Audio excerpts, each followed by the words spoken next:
JTBC 여론조사 결과 더불어민주당 문재인 후보와 국민의당 안철수 후보가 같은 38%대에서 접전을 벌이고 있는 것으로 나타났습니다.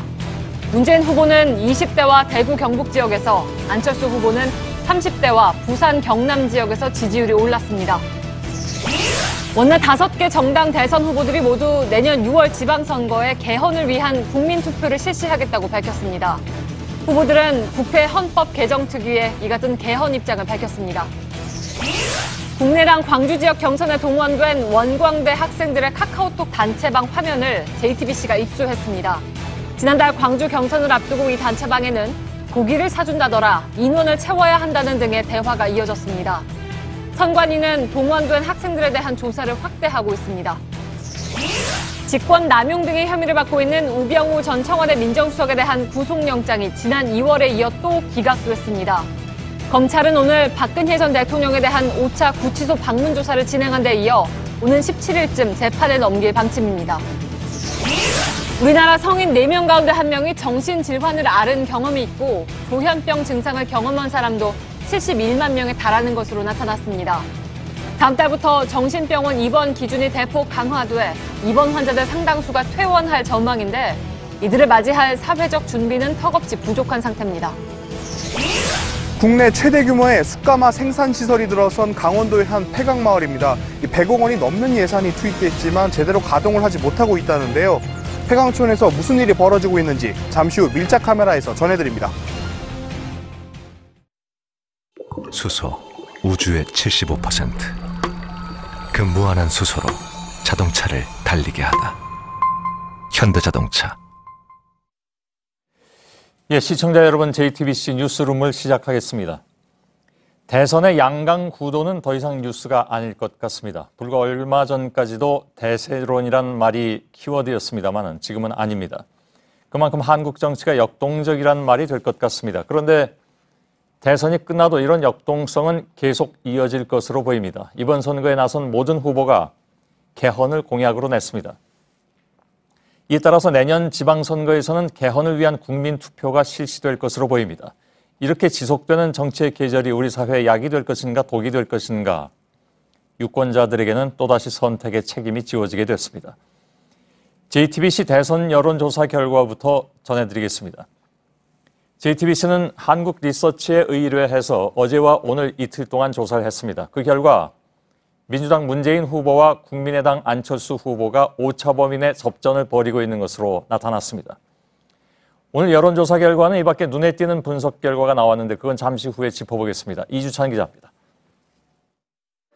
더불어민주당 문재인 후보와 국민의당 안철수 후보는 모두 38%대의 지지율을 기록했습니다. 문 후보 38%, 안 후보 38.3%로 오차범위 내에서 선두다툼을 벌이고 있는 것으로 나타났습니다. 그 뒤로 자유한국당 홍준표 후보와 정의당 심상정, 바른정당 유승민 후보 순이었습니다. 지난 주말 실시한 여론조사에서도 6개 가운데 5개가 오차범위 내에서 접전이었습니다. 이번 주 들어서도 여전히 치열한 접전이 이어지고 있는 겁니다. 지역별로도 서울을 비롯한 대부분 지역에서 오차범위 내 접전이었는데 문재인 후보가 지난주에 비해 대구 경북 지역에서, 안철수 후보는 부산 울산 경남 지역에서의 상승세가 눈에 띄었습니다. 이번 조사에서도 지역별 연령대별 지지 후보의 변동이 큰 것으로 나타났습니다. JTBC 이주찬입니다. 정치부 안지현 기자와 여론조사 결과를 좀 더 짚어보도록 하겠습니다. 문 후보와 안 후보 누가 앞선다고 표현할 수 있는 상황은 아닌 것 같습니다.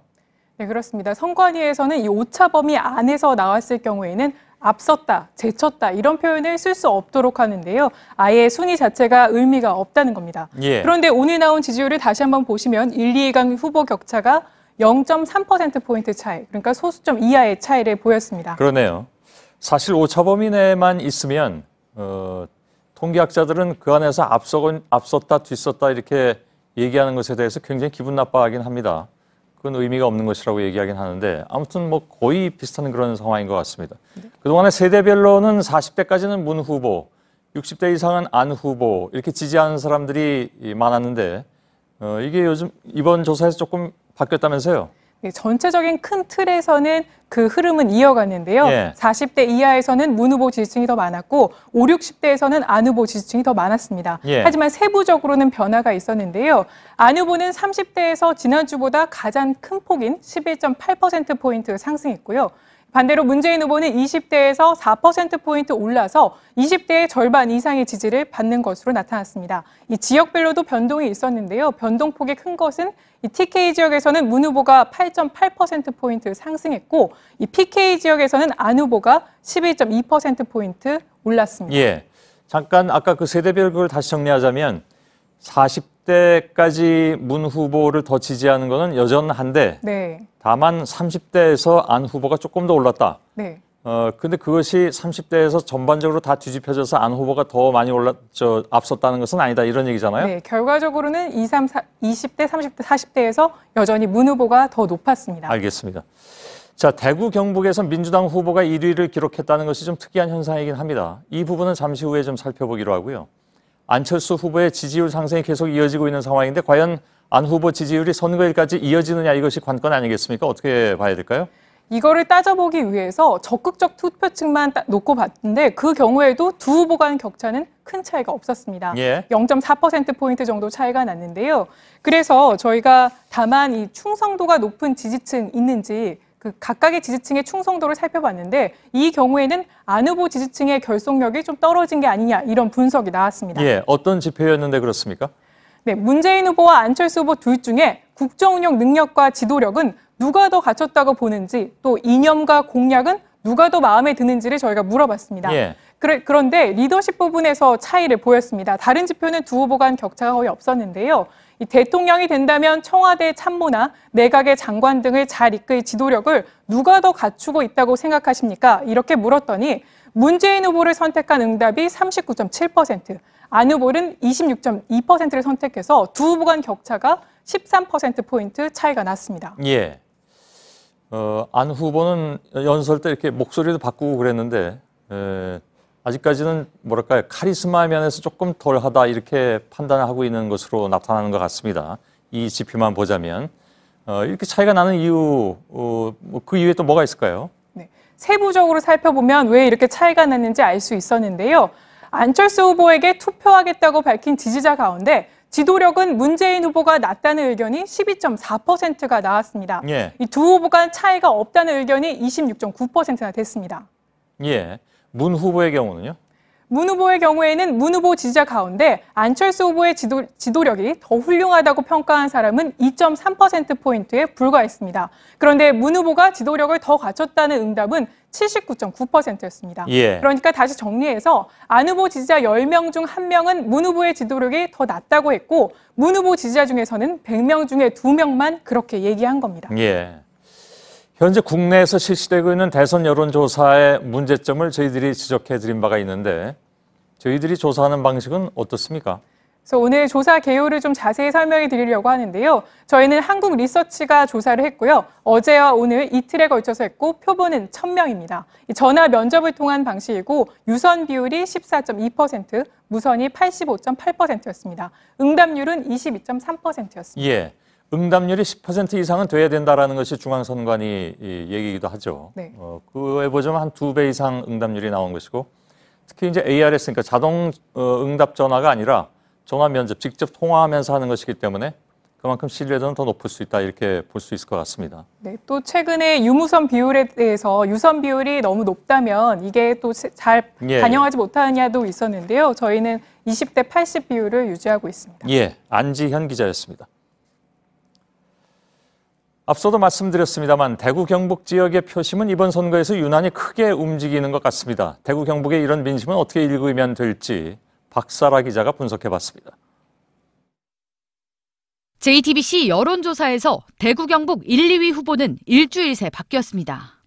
표본이 작아 오차 범위가 크지만 대구 경북 지역은 짧은 기간 동안 지지층이 계속 움직이는 흐름은 읽을 수가 있습니다. 마음 갈피를 못 잡고 있다고 봐야 된다고 봅니다. 기존 대구 경북을 대표한다는 정치인들에 대한 불신이 분명히 있고 그 진보 후보라 하더라도 기본적인 지지세가 있거든요. 대구 경북의 민심은 최순실 국정농단 세력에 대한 심판론과 함께 전국적으로 거의 보기 어려운 친박 정서가 남아있는 상황으로 판단됩니다. 때문에 젊은 층을 중심으로 문재인 후보가 높은 지지를 받고 있는 반면 마땅히 친박 정서가 기댈 후보는 없는 상황입니다. 춘향인 줄 알고 뽑았지만 향단이었다. 자유한국당 홍준표 후보가 지난주 박 전 대통령을 폄하하는 발언을 하면서 도리어 지지도가 떨어진 것도 같은 이유로 보입니다.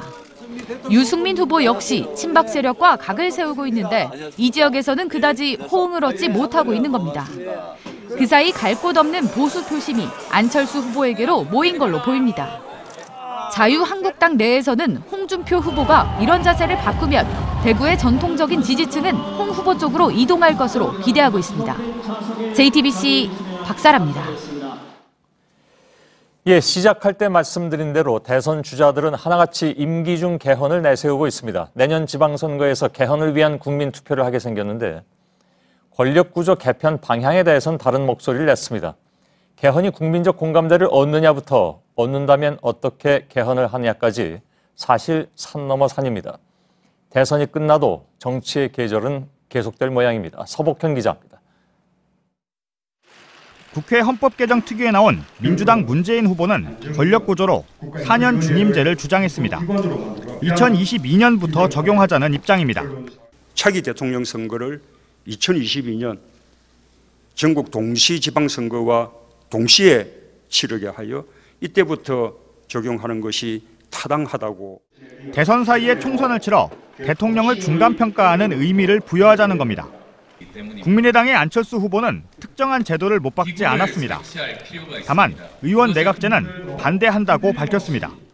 의원 내각제는 시기상조라는 입장을 가지고 있습니다. 다당제가 정립된 지 불과 1년 정도밖에는 되지 않습니다. 여러 가지 경험들이, 문화가 축적될 시간들이 필요합니다. 권한축소형 대통령제나 의원 직정부제처럼 대통령 권한을 축소해야 한다는 입장입니다. 자유한국당 홍준표 후보는 4년 중임에 군권형 대통령제를 주장했으며 특히 국회의원을 상원 50명, 하원 100명의 양원제를 도입해야 한다고 강조했습니다. 바른정당 유승민 후보는 구체적인 개헌 방향은 밝히지 않았지만 국민과 개헌특위의 뜻을 존중해 대통령 임기 내에 반드시 개헌을 하겠다는 입장을 내놨습니다. 정의당 심상정 후보는 정당 득표율과 의석 비율을 일치시키는 방향으로 선거법이 개정되면 권력구조 개편은 국민 뜻에 따르겠다고 했습니다. 권력구조 개편에 대해선 후보별로 조금씩 입장이 달랐지만 5 후보 모두 내년 6월 지방선거 때 개헌 국민투표를 실시하자고 했습니다. JTBC 서복현입니다. 예, JTBC는 국민의당 관계자가 지난달 열린 광주 경선에 원광대 학생 200여 명을 버스까지 대절해서 불법 동원한 의혹을 보도했습니다. JTBC는 경선 전후 학생들의 대화 내용이 담긴 카카오톡 단체방 화면을 입수했습니다. 고기를 사준다더라, 인원을 채워야 한다는 등의 대화가 오간 것으로 확인됐습니다. 이 대화 내용만 봐도 이게 요즘 시대에 맞는 것인가 하는 생각부터 들게 하죠. 선관위는 불법 동원의 정황으로 파악하고 있습니다. 대선 팩트체크팀의 유선희 기자의 단독 보도입니다. 원광대학교 신입생 57명이 모여있는 카카오톡 단체방입니다. 지난달 25일 국민의당 광주 경선 전 한 학생이 돈 드는 거 하나 없고 고기 먹고 오면 된다면서 경선장에 갈 사람을 모읍니다.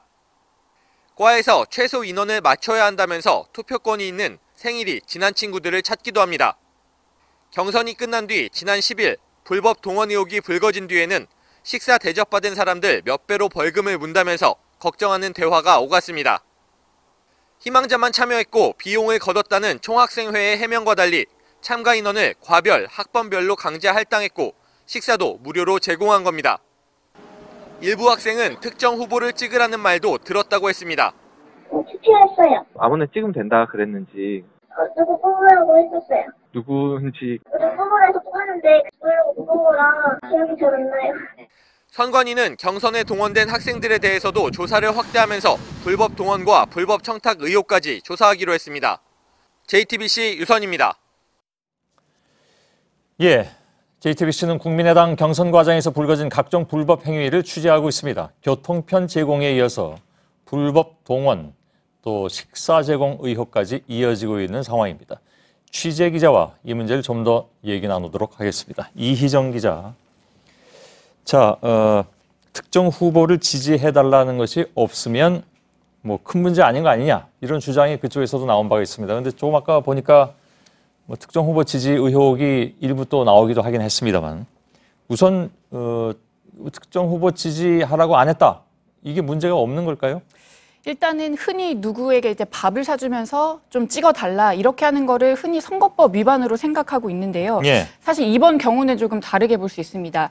이번 경선은 사실 시작 전부터 이 세 후보 중에 안철수 후보가 당선이 유력한 상황이었는데요. 예. 이 지지율만 보더라도 손학규 박주선 후보와는 약 7, 8배 혹은 10배 가까이 더 높은 상황이었습니다. 예. 그 당 차원에서는 사실은 누가 되느냐 하는 것은 그렇게 궁금한 사항은 아니었고 흥행이 중요했다. 이런 얘기로 귀결이 되잖아요.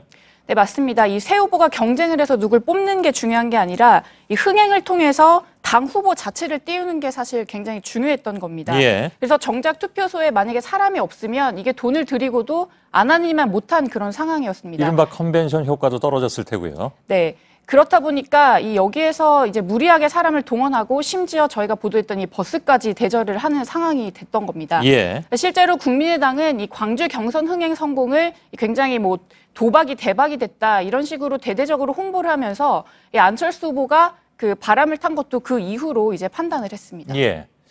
그러니까 그 이후에 쭉 이어진 이른바 안철수 후보의 바람 이런 것이 첫 경선이 굉장히 중요한데 그 첫 경선에 국민의당은 상당 부분을 쏟아부을 수밖에 없었지 않느냐라는 분석이 나오는 것이죠. 맞습니다. 예.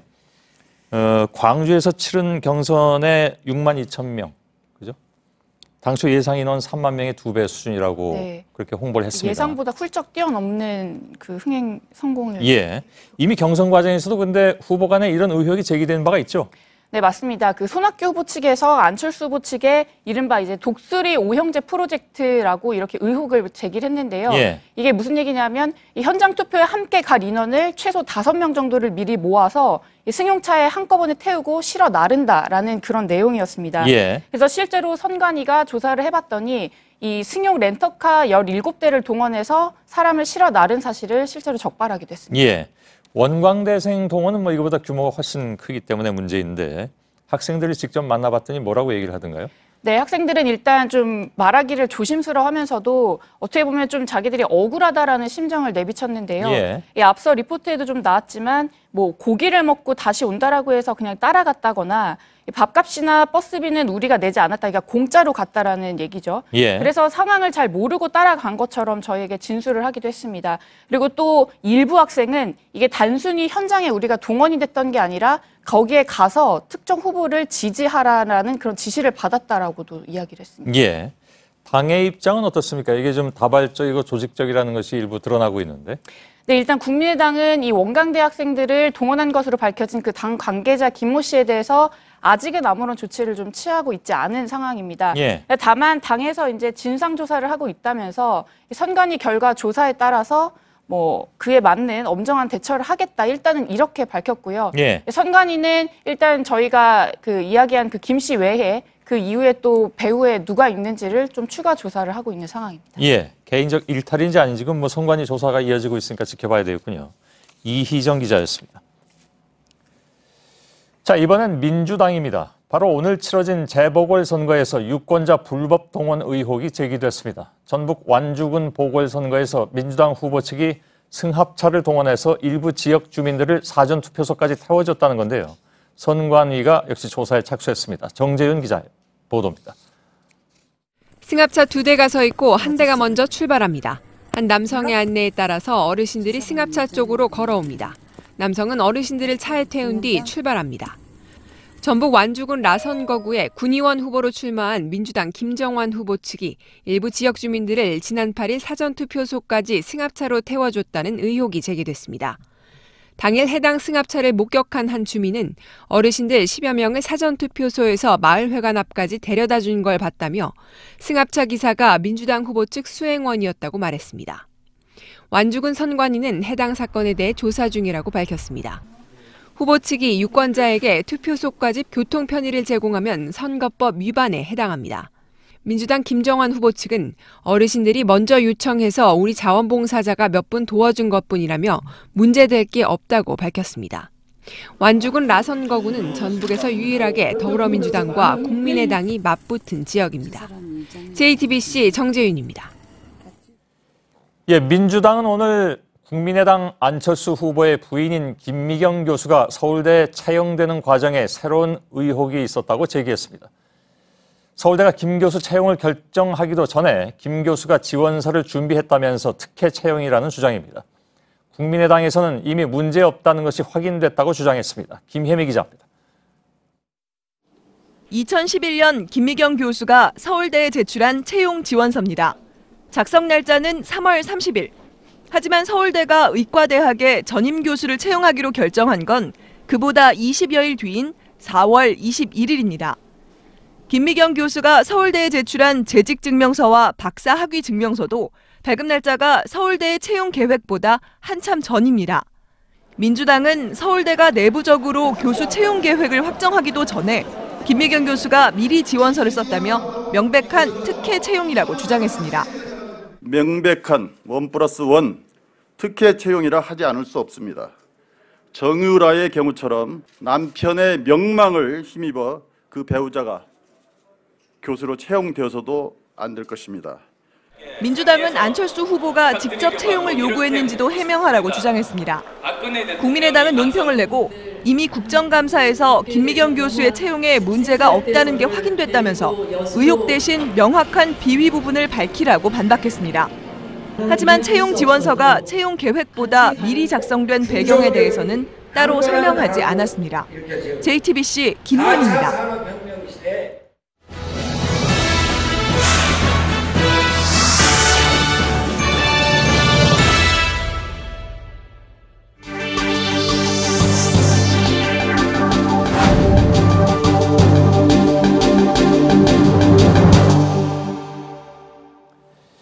예, 지난 월요일부터 두 기자와 번갈아 가면서 후보들의 공약을 파보고 있습니다. 파보면서도 이게 과연 잘 시행될 것인가, 효과는 있는 것인가에 대한 의문은 여전하긴 하죠. 오늘 공약 파보기 주제는 교육정책, 그중에서도 대학 입시 제도입니다. 사실 한국의 자본주의는 학원 자본이 상당 부분을 차지한다, 이런 자조적인 말도 있듯이 한국 사회는 교육 문제가 얽히고 설킨 상태에서 돌아갑니다. 오늘도 최대한 딱딱하지 않게 파보겠습니다. 윤정식 기자가 후보들 대입 정책들을 검증해봤는데, 윤 기자, 앞에 영상을 보니까 어디 좀 다녀온 것 같습니다. 네, 어제 하교 시간에 강남의 한 자사고 그리고 강북의 한 일반고를 두 곳을 찾아갔습니다. 이곳에서 학생들에게 현 입시 제도들 중에서 어떤 방식을 더 선호하는지를 물어봤습니다. 예, 물어본 이유는요? 이 학교 특성에 따라서 학생들이 선호하는 전형 방식에 차이가 있는지를 한번 알아본 건데요. 예. 일단 현행 입시 제도를 한번 간략하게 설명드리겠습니다. 예. 이 수능 점수가 당락의 절대적 변수인 정시, 그리고 학생부를 주로 보는 이 수시 전형이 있습니다. 이 수시는 학생부 종합 전형, 그리고 학생부 교과 전형, 그리고 논술 전형, 이렇게 세 가지가 있습니다. 예. 이 대학마다 과목별 가중치가 달라서 실제로는 수백 가지라는 평가도 나옵니다. 예. 이 중에서 요즘 대세는 바로 이 학생부 종합 전형입니다. 학종이라고도 줄여서 부르는데 이 문제가 좀 있습니다. 생활기록부 외에 자기소개서, 또 소논문, 학생을 추천하는 이 교사의 추천서, 이런 것들을 제출해야 되는데 일각에서는 돈 있는 부모 자녀들에게 유리한 금수저 전형이라는 말도 나오고 있습니다. 예, 일단 이 도표만 봐도 좀 복잡하긴 하네요. 네. 네, 그래서 대학을 가려면 입시제도도 따로 공부해야 된다는 얘기까지 나올 정도인데, 아무튼 학원에서 만든 수백만 원짜리 자소서, 그러니까 자기소개서, 여기 쓰이는 거죠? 그러니까 여기 맨 오른쪽 여기 나오는 거예요. 그렇습니다. 예, 후보들은 이 전형을 어떻게 한다고 합니까, 그러면? 이 문재인 후보는 이런 폐단을 일으키는 수시 전형을 단계적으로 축소하겠다라고 말합니다. 예.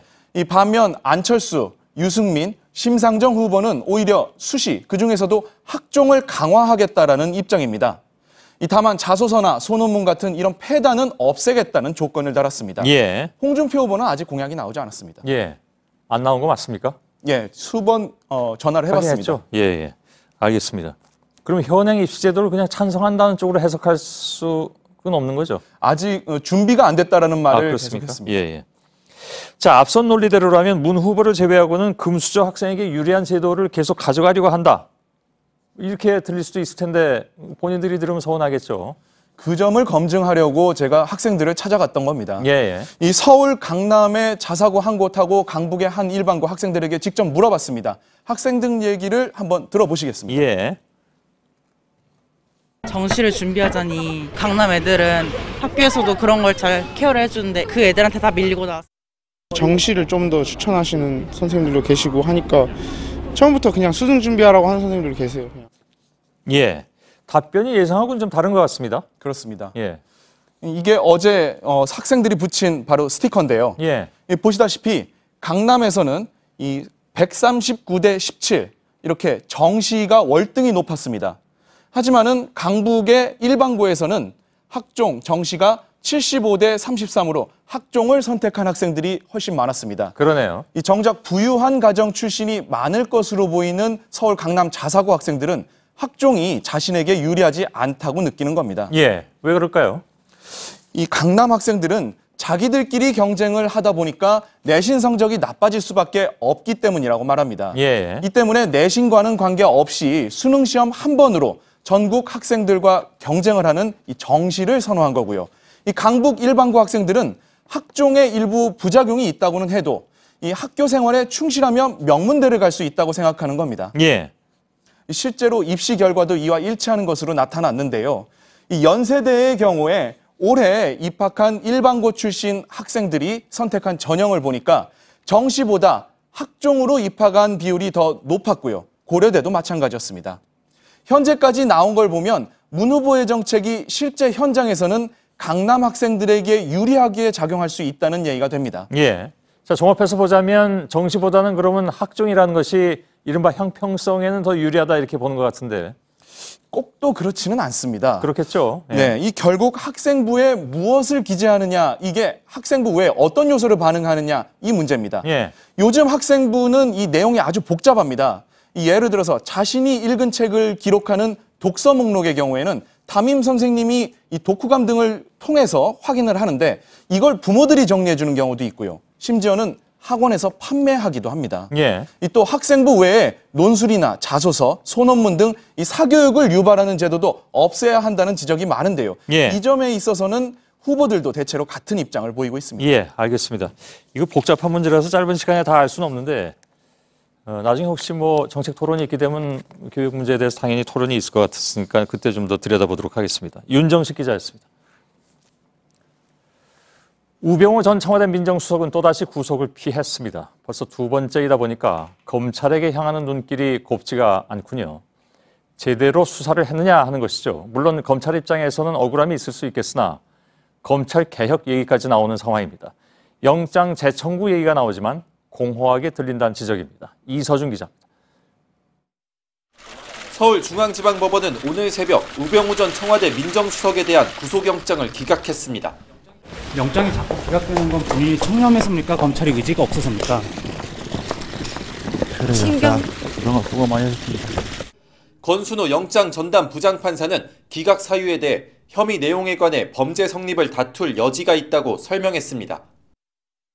청와대 민정수석으로서 권한을 남용하고 직무 유기를 했다고 판단하기엔 검찰이 청구한 영장 내용이 부족했다는 겁니다. 특히 지난 2월 특검이 청구했다 기각된 영장 내용들을 이번 구속영장에서 축소시킨 것으로 전해지면서 부실 수사 논란도 제기되고 있습니다. 이와 함께 우 전 수석이 장악했던 검찰 조직 등 사정기관에 대한 수사가 부족했다는 지적도 나옵니다. 세월호 수사 등 우 전 수석이 검찰 수사 과정에서 외압을 행사한 의혹이 많았지만 우 전 수석과 통화를 한 법무부와 검찰 관계자에 대해선 충분한 조사가 진행되지 않았다는 겁니다. 그러나 검찰 관계자는 부실 수사 지적을 반박하면서 특검과 검찰이 다시 수사한 내용을 모두 검토해 범죄 혐의를 포착한 부분은 모두 수사했다고 했습니다. 검찰은 영장이 기각된 사유와 지금까지의 수사 상황을 점검해 구속영장 재청구 여부를 판단하겠다고 밝혔습니다. 하지만 두 차례 영장이 기각됐고 대선 등도 앞두고 있어 결국 불구속 기소로 마무리될 것이란 분석이 나옵니다. JTBC 이서준입니다. 검찰이 최순실 씨 측근인 고영태 WK 전 상무를 알선 수재와 사기 등의 혐의로 체포했습니다. 검찰은 고 씨와 연락이 닿지 않아서 정상적인 소환이 어려워서 체포하게 됐다고 했습니다. 그러나 고 씨 변호인은 출석을 조율하는 도중에 이루어진 부당한 수사라면서 체포 정당성을 따지는 체포 적부심을 신청했습니다. 김필준 기자입니다. 검찰은 어젯밤 고영태 WK 전 상무의 집에 찾아가 고 씨를 체포하고 압수수색했습니다. 고 씨는 지난해 1월 인천 세관장에 적합한 사람을 알아보라는 최순실 씨 지시로 김모 씨를 추천하고 상품권과 현금 2천만 원을 받아 일부를 최 씨에게 전한 혐의를 받고 있습니다. 앞서 고 씨는 지난 2월 재판에 증인으로 나와 관련 내용을 증언하기도 했습니다. 또 고 씨는 이와 별개로 8천만 원대의 주식 투자 사기 혐의도 받고 있습니다. 검찰은 고 씨가 지난 주말부터 연락이 닿지 않아 정상적인 소환 조사가 불가능해 체포하게 됐다고 설명했습니다. 하지만 고 씨 변호인은 검찰과 전화로 출석일을 조정하는 중이었다며 반발했습니다. 검찰이 저희가 통화한 다음 날 바로 체포영장을 발부받아서 체포한 것은 좀 무리한 것이 아니었나 이렇게 생각합니다. 고 씨 측 변호인은 체포영장 집행이 부적절하다며 체포적부심을 법원에 신청했고 내일 오후 신문이 끝나면 법원의 결정이 나올 예정입니다. JTBC 김필주입니다. 세월호가 올라와 거치가 완료된 목포신항에서는 오늘부터 미수습자 수색을 위한 사전 준비 작업에 들어갔습니다. 선체 중에서도 객실 부분의 변형이 특히 우려가 돼서 외부 전문가를 추가로 투입할 계획이라고 합니다. 목포신항 현장 연결하겠습니다. 이가혁 기자, 오늘부터 미수습자 수색을 위한 준비 작업에 들어갔다고 말씀드렸는데 어떤 작업들입니까?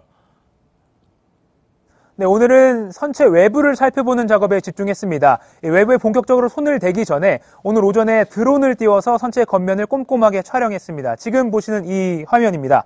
이후에 작업자 2명이 고공 크레인을 타고 직접 선체 겉면을 살피면서 또 내일 있을 선체 겉면 세척에 대비해서 따개비같이 외부에 있는 이 이물질들을 제거하는 작업을 했습니다. 예, 고공 크레인으로는 외관 조사를 하는데 한계가 좀 있을 것이고 어제 이가혁 기자가 설명한 대로 여러 구조물을 설치할 계획이라고 하죠. 네, 타워형 구조물과 안전 난간을 설치할 계획입니다. 오늘 좀 구체적인 방안이 공개가 됐는데요. 금요일부터 이틀 동안 뱃머리 부분과 배꼬리 부분에 각각 높이 26m, 그러니까 배가 누운 상태에서 높이보다 조금 더 높은 타워형 구조물을 설치합니다. 작업자들이 이 구조물 계단을 타고 올라가서 선체를 살피고 또 꼭대기까지 올라가면 우현도 직접 올라갈 수가 있게 됩니다. 예. 우현에는 둘레 250m 정도 되는 안전 난간을 설치합니다. 작업자들은 이 난간에 생명 로프를 걸고 직접 선체에 발을 딛고 서서 조사를 할 수 있게 됩니다. 예. 자, 그럼 모두가 기다리고 있는 내부 수색은 언제 시작이 됩니까? 작업자들의 내부 진입도 방금 말씀드린 이 안전 난간이 큰 역할을 하게 됩니다. 이 난간에 생명 로프를 건 작업자들이 그러니까 위에서 아래로 선체 내부로 진입을 하는 방식인데요. 먼저 천장에 있는 위험한 장애물들을 제거하게 됩니다. 선체가 누운 상태에서의 아랫부분, 그러니까 좌현 쪽으로 먼저 진입을 하면 위에서 떨어지는 낙하물 때문에 작업자들이 다칠 수 있기 때문입니다. 이 안전 난간 설치는 이번 주 토요일쯤에 설치 작업을 시작해서 다음 주 일주일 정도 걸릴 것으로 예상되는데 객실 주위부터 먼저 설치를 할 예정이라서 필요할 경우에는 다음 주 중에도 선체 내부 진입, 객실부 인근에 선체 내부 진입을 시작할 수 있게 할 예정입니다. 예. 자, 이게 뭐 있어서는 안 될 일이지만 선체 일부분이 만일에 무너져 내리게 되면 작업자들의 안전도 사실 좀 염려가 되는 상황이죠? 네, 여러 현장 관계자들의 말을 종합을 하면 지금 선체가 전체적으로 불안정한 것은 사실입니다. 그중에서도 선체의 3, 4, 5층, 그러니까 객실 부분인데 제 뒤로 보이는 이 하얗게 드러난 부분이 특히 취약한 부분입니다. 그중에서도 선미 부분으로 갈수록 더 취약한 것 아니냐 이런 우려가 나옵니다. 이 때문에 선체 조사위에 소속된 조선공학 전문가뿐만 아니라 외부 교수를 추가로 투입해서 이 취약 부분을 먼저 빨리 점검을 하고 이런 결과를 선체 내부 수색 작업 계획을 수립하는 데도 반영을 하겠다는 그런 예정으로 있습니다. 예, 현장에서 이가혁 기자였습니다. 오늘 전국 30군데에서 재보궐선거가 치러졌습니다. 대선이 한 달 채 남지 않은 그런 상황에서 열린 선거인데 사실 별로 관심은 끌지 못한 것 같습니다. 자, 유일하게 국회의원 선거가 치러진 상주 군위 의성 청송 지역구 개표소에 취재기자 연결하겠습니다. 윤두열 기자, 투표는 8시에 마무리가 됐는데 이제 개표는 시작이 됐습니까?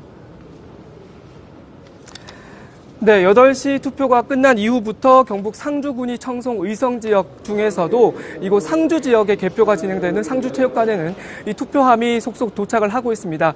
역시 가장 먼저 도착한 것은 사전선거 투표함인데요. 보시는 것처럼 지금 개표를 기다리고 있는 상황입니다. 오늘 최종 투표율은 아직 나오지 않았습니다. 7시 투표율 기준으로 말씀드리면 26.9%를 기록했는데요. 지난 20대 총선 때 58%, 최종 투표율이 58%였는데 이보다는 훨씬 낮을 것으로 예상되고 있고, 하지만 20.1%를 기록했던 2015년 하반기 재보선보다는 다소 높을 것으로 예상되고 있습니다. 대선을 한 달 앞두고 치러지는 선거인데도 분위기를 타지 못해서 투표율이 낮을 것이다, 크게 낮을 것이다 예상을 했었는데 그래도 막판 투표율이 조금 올라갔습니다. 오늘 재보선 투표, 하지만 이곳 상주군이 의성 청송 지역 선거구에서는 7시 기준 투표율이 52.2%, 상당히 높게 나왔습니다. 박근혜 전 대통령의 정치적인 고향인 이곳 경북의 한 중간에서 탄핵 이후 처음 선거에서 유권자들이 어떤 선택을 했는지 관심사입니다. 또 기초자치단체장 선거 때는 민주당을, 지난 총선 때는 자유한국당을 선택했던 하남시장 보궐선거도 관심사입니다. 하남시의 최종 투표율은 현재 나왔는데요. 30.1%를 기록했습니다. 개표가 원활하게 진행이 된다면 밤 10시가 넘어서면 당선자의 윤곽이 나올 것으로 예상이 됩니다. 지금까지 경북 상주체육관에서 JTBC 윤두열입니다. 시진핑 중국 국가주석이 트럼프 미국 대통령에게 먼저 전화를 걸어서 북핵 문제 평화적인 해결을 주문했습니다. 정상회담이 끝난 지 불과 나흘 만입니다. 한반도에 핵 잠수함 배치까지 시사한 미국에게 군사행동 불가 입장을 밝힌 것으로 풀이됩니다. 김현기 특파원입니다. 시 주석은 통화에서 북핵의 평화적 해결을 위해 미국과 협력을 원한다고 말했습니다. 사실상 트럼프에게 북한에 대한 군사행동은 결코 용납할 수 없음을 강조한 겁니다. 미 CNN 방송은 이번 통화가 독자 행동을 재차 강조한 트럼프 대통령의 트윗과 강경 발언 이후에 나온 점을 주목했습니다. An armada, very powerful. We have submarines, very powerful, far more powerful than the aircraft carrier, that I can tell you. 핵 추진 잠수함을 한반도에 배치할 수 있음을 시사한 겁니다. 백악관은 독자 행동 방안을 설명하며 비례적 대응을 강조했습니다. And as he showed last week with respect to Syria, when the president is willing to act, it's going to be decisive and proportional to make it very clear. 북한 도발 수위에 따라 미사일 요격과 전술핵 배치, 핵시설 폭격까지 고강도 보복을 의미한 겁니다. 전문가들의 부정적 시각에도 불구하고 트럼프 행정부는 군사 행동도 불사하겠다는 입장을 굽히지 않고 있습니다. 워싱턴의 외교 소식통은 현 상황을 봄은 살얼음판을 건넌 느낌이라 표현했습니다. 워싱턴에서 JTBC 김현기입니다.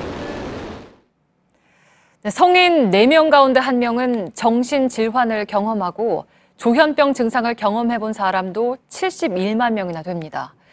우리나라는 그동안 이들을 병원에 격리시키는 정책을 펴왔죠. 그런데 다음 달부터 법이 바뀌어서 정신병원 입원 기준이 크게 강화됩니다.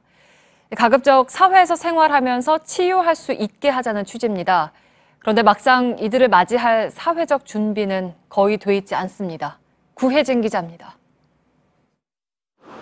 이양규 씨는 20년 전부터 조현병 증상이 나타난 아내를 돌봐왔습니다. 약물 치료로 상태가 많이 호전됐지만 어려운 점도 많습니다. 한 일주일에 5일 정도는 24시간 지금도 같이 제가 돌보고 있습니다. 모든 돌봄을 대부분을 가족이 책임을 져야 된다는 게 너무 힘들고 안타깝습니다. 다음 달 말부터 정신질환자의 입원 규정을 까다롭게 하는 정신건강복지법 개정안이 시행됩니다. 이미 입원한 환자도 같은 기준으로 심사를 받게 돼 10,000명 넘게 퇴원할 것이란 전망이 나옵니다. 인권 침해 우려가 있는 강제 입원을 최소화하기 위해 도입된 제도인데 의료계와 환자, 가족단체 모두 걱정이 많습니다. 치료 시점이 늦춰지고 늦게 병원에 오다 보니까 증상이 심해져서 오는 경우가 많죠. 중증 정신질환자의 관리를 담당하는 지역 정신건강증진센터가 있지만 한 명의 복지사가 평균 80여 명을 관리해 선진국의 30여 명을 크게 웃돕니다. 최근엔 센터가 일반인들의 정신상담까지 맡으며 중증 질환자 관리 서비스는 축소됐습니다. 그러니까 예전에는 주 5일을 주간재활 프로그램을 진행을 했었어요. 주 3일 평균 밖에 제공을 못해요. 그냥 집에 계시거나 거리를 배회하거나. 정신질환자들의 사회복귀를 위해선 이들을 돌볼 시설과 전문가 확충이 함께 이루어져야 한다는 목소리가 높습니다. JTBC 구혜진입니다. 네, 그런데 정신질환이 있는 사람들 가운데 특히 조현병 환자들은 잠재적인 범죄자 취급을 받는 경우가 많습니다. 하지만 알고 보면 조현병 환자의 범죄율은 높지 않은 것으로 조사됐습니다. 이어서 김진일 기자입니다. 이정아 씨는 20년 동안 환청에 시달려왔습니다. 네가 죽으면 끝나. 지금 나가서 죽어. 뭐 그런 식으로 목소리도 들린 거예요. 하지만 약을 먹고 병원 치료도 꾸준히 받으면서 큰 어려움 없이 일상생활을 하고 있습니다. 과거 정신분열증으로 불렸던 조현병은 다양한 원인으로 인해 망상이나 환각 등이 나타나는 병입니다.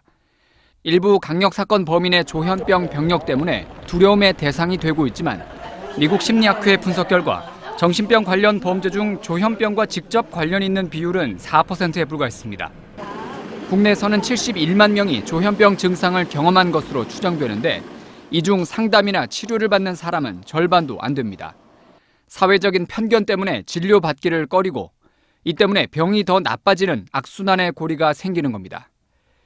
그리고 우리와 함께 살아갈 수 있는 분들이고 병이 있을 뿐입니다. 그리고 치료하면 충분히 관리가 가능합니다.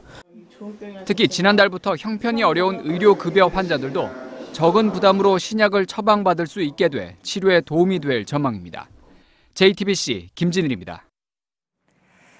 봄마다 찾아오는 반갑지 않은 황사가 이번에도 어김없이 나타났습니다. 그런데 올해는 황사보다도 초미세먼지가 극성이었는데요. 홍지유 기자가 그 이유를 분석했습니다. 오늘 오후 남산타워에서 바라본 여의도의 모습입니다. 뿌연 황사띠가 도심을 둘러싸고 있습니다. 벌써 봄이 중반에 접어들었지만 올 들어 황사는 한겨울이던 1월 27일 이후 처음입니다. 그에 비해 초미세먼지가 나쁨 수준 이상을 기록한 날은 총 17일로 농도 측정이 시작된 2014년 이후 가장 많았습니다.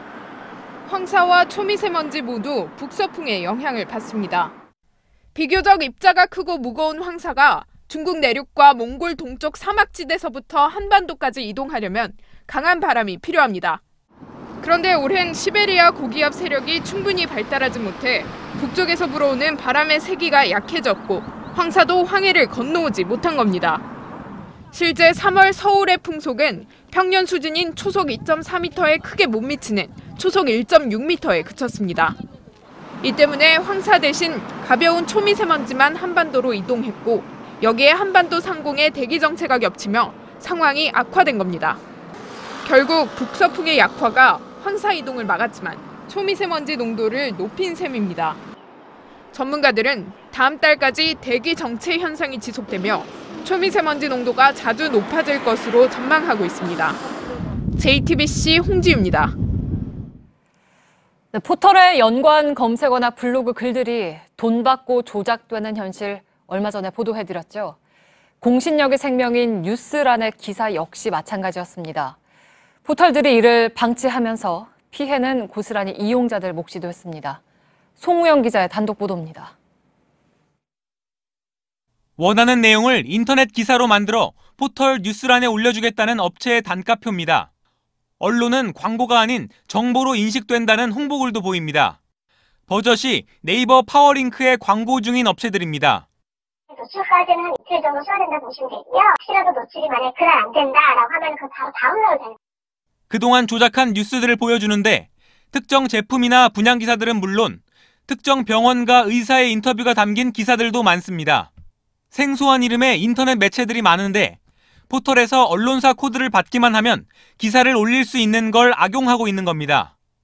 취재진이 특정 기사를 의뢰해보니 하루 만에 언급한 매체를 통해 네이버 뉴스에 올라온 게 확인됩니다.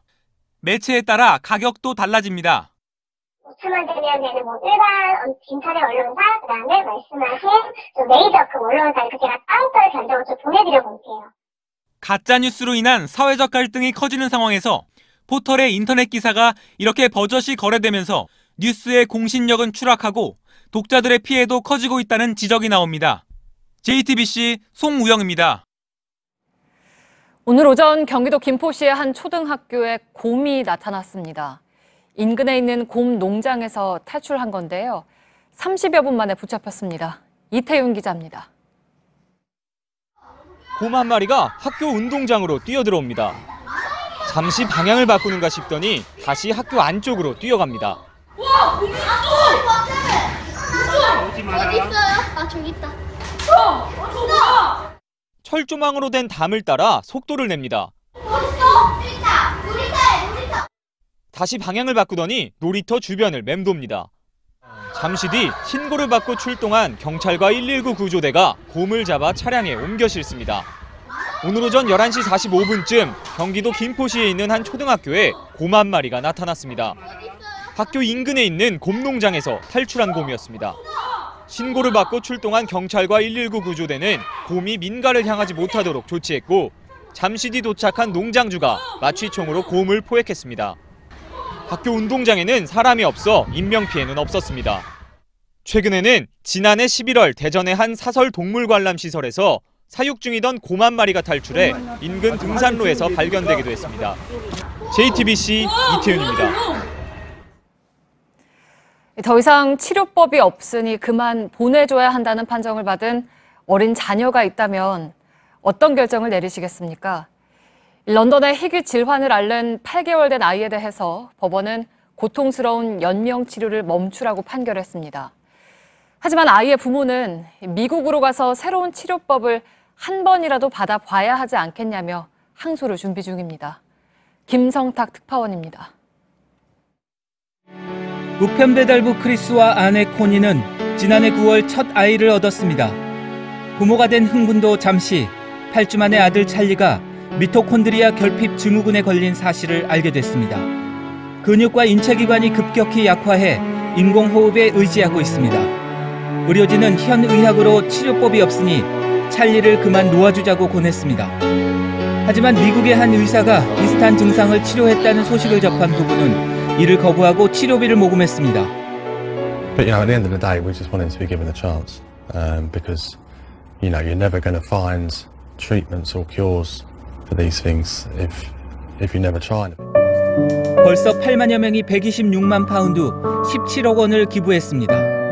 앞서 의료진은 연명치료 중단을 요구하는 소송을 냈고 고등법원은 헌신적인 부모에게 찬사를 보낸다면서도 더 이상의 연명치료는 죽음으로 가는 길을 고단하게 할 뿐이라고 판결했습니다. 찰리가 입원하고 있는 병원입니다. 찰리의 부모는 사형 선고나 마찬가지라며 항소 입장을 밝혔습니다. 대법원은 어느 쪽 손을 들어줄까요? 런던에서 JTBC 김성탁입니다.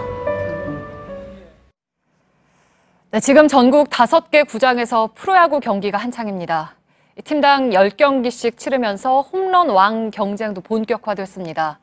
2년 연속 홈런 왕을 노리는 최정과 돌아온 거포 이대호의 방망이가 매섭습니다. 전영희 기자입니다. 직구를 쳐도 홈런, 변화구를 쳐도 홈런입니다. 스트라이크 존을 벗어나는 높은 공도 여지없이 담장 밖으로 날립니다. SK 최정은 지난해 생애 첫 홈런왕을 차지한 뒤 올 시즌에도 선두를 달리고 있습니다. 지난 주말 NC전에선 프로야구 역사상 3번째로 한 경기 4개의 홈런을 터뜨리는 진기록을 세웠습니다. 2006년과 2010년 홈런왕에 오른 롯데 이대호는 6년 만에 국내 무대에 복귀해 홈런왕 탈환을 노립니다. 타고난 힘과 부드러운 스윙으로 낮은 공도 홈런으로 연결하는 능력을 갖고 있고 2010년 9경기 연속 홈런 3개 기록을 세웠을 정도로 몰아치기에도 능합니다. 이대호 선수는 공을 밀어내는 듯한 그 힘으로 비거리를 내는 타자고 최정 선수는 팔로 스윙을 이용해서 비거리를 좀 내는 타자, 두 선수가 그런 차이점이 좀 있습니다. SK 한동민과 롯데 전준우도 이에 질세라 홈런왕 경쟁에 가세했습니다. 올 시즌 프로야구 홈런왕 자존심 대결은 막판까지 치열하게 이어질 전망입니다. JTBC 전영입니다.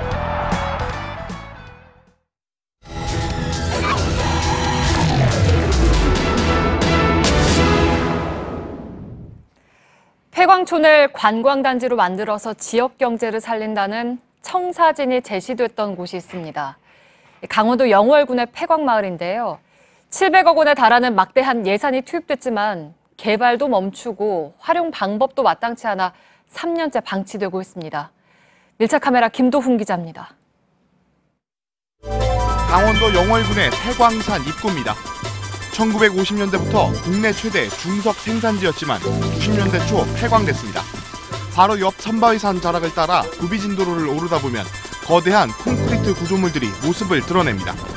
해발 500m 산중턱에 면적 29,600제곱미터, 축구장 4배 크기의 부지에 지어진 이 건물은 2014년 초 완공된 국내 최대 규모의 숯가마 생산시설입니다. 폐광지역 대체산업 명목으로 국비 80억 원 등 지자체 예산 100억여 원이 투입됐습니다. 전통공법으로 참숯을 만들어내는 시설단지입니다. 제일 오른쪽 첫 번째 가마를 보시면 현재 참숯을 만들고 있는데요. 전체 30기 규모의 전국 최대 규모 시설이지만 나머지 가마들은 대부분 시범 운영을 거친 채 수년째 그대로 방치되고 있습니다. 지역 경제를 되살리고 주민들 일자리도 만들겠다는 계획이었지만 중국산 숯과의 가격 경쟁에 밀리면서 적자가 쌓여 3년째 제자리 걸음입니다. 민간 위탁에 선정됐던 업체도 운영을 포기하면서 지난 3년간 시설 운영은 손을 놓다시피 한 상황입니다. 맞은편에는 추가로 30억 원을 들여 숯가마 찜질 관광을 위해 식당과 숙박시설 등을 갖춘 힐링센터를 지었지만 마땅한 활용 방법이 없기는 마찬가지입니다. 결국 지자체가 업체 선정 때까지 자체적으로 숯시험 생산을 시작했습니다. 숙박업체라든지 또 뭐 식당 그런 분들을 대상으로 또 이제 판로를 이제 해서 판매를 하고요. 민간 업체가 들어오게 되면 같이 통합해서 같이 이제 할 수 있는 그런 방안들도 생각을 해봐야겠죠. 폐광 지역 경기 회복을 위해 지난해 9월 82억 원이 투입된 온욕센터 역시 활성화에 어려움을 겪고 있습니다. 당초 관광 자원이 될 거라고 예상됐던 온욕센터는 일주일에 3차례 단축 운영과 함께 가격 할인까지 더하고 있지만 뚜렷한 개선책을 찾지 못한 채 적자 운영을 면치 못하고 있습니다. 470억 원을 투자하고도 사업 타당성 부족을 이유로 3년째 개장이 전면 보류된 근처 테마파크도 모두 폐광마을 경제 회복을 위한 사업이었습니다. 사업이 처음에 테마파크를 조성을 하다가 중단이 되면서 관광에 좀 수익성이 없다든지 결론이 나와서 수익성 보완하기 위해서 계속 검토를 하는 게 이제 한 2-3년. 10년 가까이 사업비에 수백억을 쏟아부었지만 기대했던 경기 회복 효과가 없자 마을 주민들도 답답한 속내를 드러냅니다. 주민들이 여기에다 기대치를 엄청나게 걸고 있었는데 전부 다 뭐 허탈한 심정이 된 거죠. 세 군데가 어마어마한 돈을 들여가지고는 만들었는데 된 곳이 하나도 없으니까. 폐광지역 개발지원 특별법은 강원도 영월과 정선, 삼척, 태백 등 폐광지역 4개 시군의 일자리 창출과 경제 활성화를 위해 지난 1995년 제정됐습니다. 하지만 짜임새 있는 설계와 전문성 있는 사전 분석 없이 밑빠진 독에 물붓기식 투자에 대한 우려도 나옵니다. 폐광마을 경제 회복을 위해 지금까지 700억 원에 가까운 돈이 들었습니다. 보여주기식 관광자원 개발보다는 정확한 수요 예측과 사업 타당성을 고려한 자원 개발이 더 필요해 보입니다. 밀착 카메라 김도훈입니다.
뉴스룸의 앵커 브리핑을 시작하겠습니다. 2002년 대선 당시의 키워드는 잘 아시는 것처럼 노무현, 정몽준 후보의 단일화였습니다. 중앙선관위는 두 사람의 단일화 토론의 횟수를 제한하지 않겠다고 했다가 바로 다음 날 한 번으로 제한하겠다고 입장을 바꿨습니다. 그래서 중앙선관위 관계자를 인터뷰하면서 입장을 바꾼 이유를 물었습니다. 그런데 입장을 갑자기 바꿨으니 대답이 시원하게 나오질 못했습니다. 두 후보와 경쟁 관계에 있던 당에서는 대변인 성명서까지 내면서 저의 인터뷰가 편파라고 했습니다. 그리고 세월이 조금 지나서 당시에 노무현 대통령에 대한 탄핵 소추가 있었죠.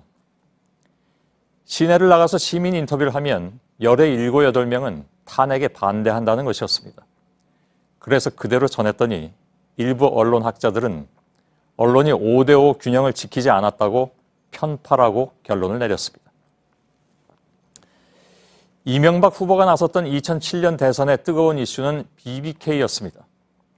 얼마 전 출소해서 미국으로 돌아간 김경준 씨, 그의 누나 에리카 김은 당시 LA에서의 기자회견을 취소한 뒤에 제가 진행하던 라디오 시선집중 프로그램에서 인터뷰했습니다.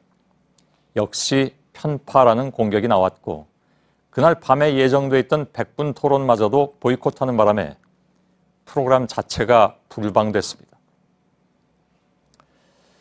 선거철이나 중요한 정치적 사건이 벌어지면 언론은 늘 어느 쪽으로부터든 공격을 받습니다. 위에 말씀드린 예들은 실제로 있었던 일의 100분의 1도 되지 않습니다. 저는 본의 아니게 늘 맨 앞자리에서 얻어맞아 왔기 때문에 이제쯤은 좀 단련이 됐나 싶다가도 여지없이 또 고민에 빠지곤 합니다. 정치와 언론은 어떤 관계인가? 언젠가 미국의 공영방송인 PBS가 처했던 현실을 예로 들면서 언론은 어쩔 수 없이 동네 북일 수밖에 없다고 고백해드렸습니다. 이번에도 조기 선거전이 시작되면서 저희 뉴스룸을 향한 시선도 예민해져서인지 아니면 그렇게 함으로써 언론 보도에서 유리한 위치를 차지하기 위함에서인지 보도에 불만을 드러내는 경우는 부쩍 많아졌습니다. 누군가는 오랜만에 봤으면 좋은 얘기 좀 하라고 핀잔도 주었고 누군가는 왜 우리만 못살게 구느냐고 항의도 했습니다. 그러나 사실은 이 둘을 제외한 나머지 한쪽에서 저희를 향해서 쏟아져 나온 말들은 그보다 험해서 거의 입에 담기도 어려운 욕들이 더 많았습니다. 결론을 말씀드려야겠죠. 저희들은 그럼에도 불구하고 끊임없이 질문할 수밖에 없습니다. 따지고 보면 지금의 상황이라는 것은 지난 4년 동안 제대로 질문하지 못했거나 질문했어도 무시당했기 때문이 아닌가. 질문했다가 동네북이 돼도 그만큼 북소리는 커질 테니까요. 오늘의 앵커 브리핑이었습니다.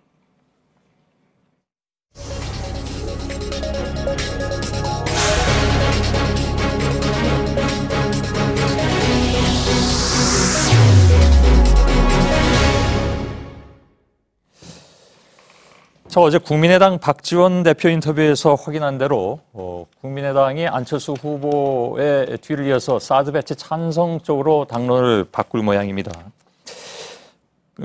상황이 여러 가지로 이제 배치 결정 때하고는 달라졌기 때문이다 이런 논리였습니다. 여기에 문재인 후보도 입장을 바꿨다 이런 얘기가 나오기 시작했고 그렇다면 둘 다 대통령 후보로서 말을 바꾼 것이니까 자격이 없다는 것이 다른 경쟁 후보들의 주장이기도 합니다. 자, 이 시간에 이 문제를 놓고 양측의 입장은 뭔지 각 후보의 외교 통일 안보 분야 자문을 맡고 있는 전문가를 모시고 짤막하게 그러나 열띤 토론이 될 것 같은데요. 지금부터 진행을 하겠습니다. 자, 제 오른쪽에 문재인 후보 측의 최종건 연세대 정치외교학과 교수께서 나오셨습니다. 안녕하십니까. 예, 어서 오십시오. 그리고 왼쪽으로는 안철수 후보 측의 백학순 세정연구소 수석연구원께서 나오셨습니다. 반갑습니다. 예, 반갑습니다. 토론할 수 있는 시간이 이렇게 길지 않습니다. 예, 알겠습니다. 예, 짧고 요약적인 그런 토론이 됐으면 좋겠습니다.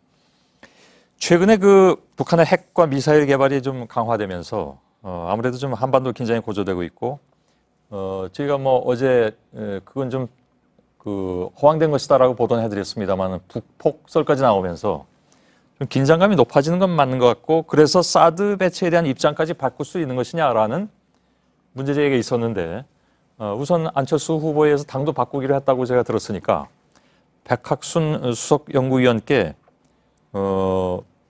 이런 상황이기 때문에 바꿀 수 있는 것이다라는 입장이신 것 같은데요. 그렇지는 않습니다. 그렇지 않습니까? 예, 말씀해 주시죠. 이번에 지금 한반도 긴장이 고조되고 있는 그런 상황이라고 말씀을 하셨는데 예. 그것 때문에 안 후보께서 바꾼 건 아니고요. 예. 작년보다도 그 전부터 마찬가지입니다만은 안 후보께서 여러 가지 고민이 많았습니다. 대표적으로 한반도에서 북한의 핵과 미사일 능력이 너무 강화되고 위협이 커지고 있고 예. 다른 한편으로는 한반도에서 전쟁 위험이 너무 커지고 있어서 남북 관계가 또 아주 극도로 나빠지고 있었고요. 이 두 가지 문제를 고민을 하다가 당시에 이제 한국 정부하고 미국 정부가 사드 배치를 합의하기로 했지 않습니까? 예. 그런데 미국은 선거를 앞두고 있었습니다. 그런데 항상 새로운 정치가는 새로운 정책을 의미하듯이 예. 결국 미국이 새로운 대통령이 들어서게 되면은 정책 바꿔질 가능성도 있고 예. 그 당시까지 해서 오바마 정부가 북핵 문제, 미사일 문제를 짤막하게 말씀해 주시겠습니까? 해결하지도 예, 예. 못했고요.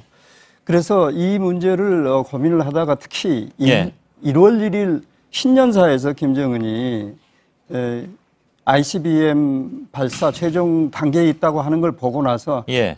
이게 북한 핵 문제를 어떻게 긍정적으로 좀 기회를 갖고 해결해 보는 게 어렵겠다 하는 생각을 하게 그래서 되고 입장을 바꾸게 됐다는 그러면서 건가요? 이제 그 정치 지도자로 책무를 두 가지 고민을 하게 된 겁니다. 예. 하나는 어떻게 하면은 핵과 미사일 그에 대한 우리가 대응 능력을 키워야 될 것인가. 예. 또 하나는 어떻게 국민들이 걱정하지 않도록 알겠습니다. 좀 해드려야 될 것인가. 예. 그런 관점에서 결국 우리가 스스로 사드를 우리가 가지고 있지 못한 상황에서 예. 자강 안보를 주장하면서 알겠습니다. 그러면서 사드를 어제 받아들일 그 수밖에 박지원 없었던 대표는 것이죠. 뭐라고 얘기했냐면 이미 배치 중에 있기 때문에 되돌리기 어렵다라는 얘기도 했는데 그건 그것은 현상적으로 지금 현재 단계가 그렇다는 예. 이야기죠. 알겠습니다. 이미 결정을 했고 배치 중에 있기 때문에 최정권 교수께 예. 반론 드리겠습니다.